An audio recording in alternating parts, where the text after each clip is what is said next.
आज मैं आपको बताऊंगा कंपनी अधिनियम में पर्दा उठाने का सिद्धांत। देखिए, हमने पिछले वीडियोज में चर्चा करी कंपनी का अर्थ, परिभाषा और कंपनी के बारे में प्रारंभिक जानकारी। कंपनी का एक सिद्धांत है पर्दा उठाने का सिद्धांत, लिफ्टिंग ऑफ कॉर्पोरेट विल। यह सिद्धांत इस बात पर आधारित है कि company is an artificial person created by laws, और कंपनी जब लॉ द्वारा निर्मित आर्टिफिशियल पर्सन है तो कंपनी का खुद का पृथक अस्तित्व होता है।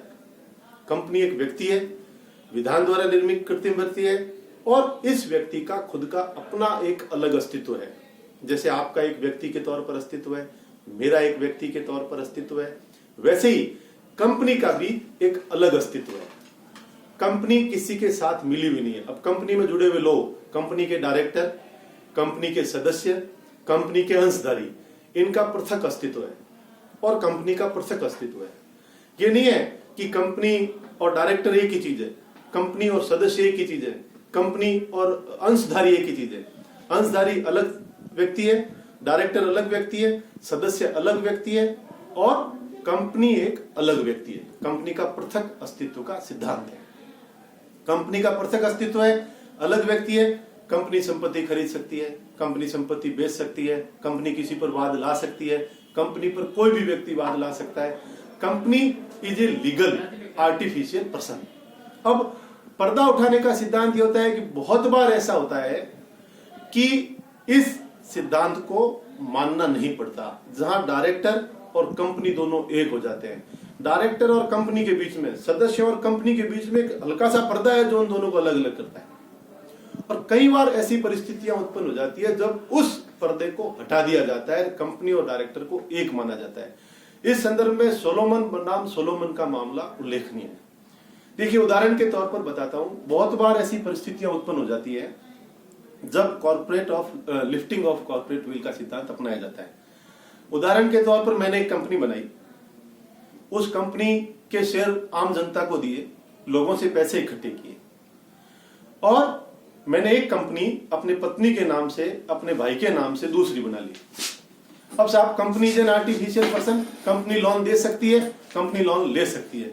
मैंने अपनी कंपनी के सारे पैसे लोन के रूप में मेरी पत्नी के कंपनी को दे दिए, और जब मैंने लोन के पैसे पत्नी को दे दिए, पत्नी की कंपनी को दे दिए, बाद में जब अंशधारियों ने मेरे से पैसे मांगे तो मैंने कहा साहब, कंपनी ने अपना सारा पैसा एक दूसरी कंपनी है उसको लोन के रूप में दे दिया। मेरी कंपनी का नाम एक्स लिमिटेड है, मेरी पत्नी की कंपनी का नाम वाई लिमिटेड है। तो मैं कंपनी का डायरेक्टर हूं, मैंने एक्स लिमिटेड के पैसे वाई लिमिटेड को ट्रांसफर कर दिए और बाद में कंपनी का दिवाला घोषित कर दिया। जब शेयर होल्डर पैसे मांगने आए या कंपनी के जो उधार देने वाले लोग हैं, लेनदार जब पैसे मांगने आए, तब मैंने कहा साहब मैं क्या करूं, मैंने नहीं दिए। कंपनी जो आर्टिफिशियल पर्सन, पृथक अस्तित्व है, कंपनी ने लोन मेरी पत्नी की कंपनी को वाई लिमिटेड को दे दिया। ये फ्रॉड है। अगर ऐसा होगा, हर एक व्यक्ति कोई कंपनी बनाएगा और अपने किसी रिश्तेदार की दूसरी कंपनी बनाकर उसको पेमेंट कर देगा। इन सब समस्याओं के समाधान के लिए मेरे बीच में और मेरी कंपनी के बीच में जो पृथक अस्तित्व का सिद्धांत है उसको हटा दिया जाएगा। फिर मैं ये नहीं कह सकता साहब कंपनी अलग है और मैं अलग हूं। फिर कानून उस पर्दे को हटा देगी, साहब आप और आपकी कंपनी एक ही हो, अलग अलग नहीं हो।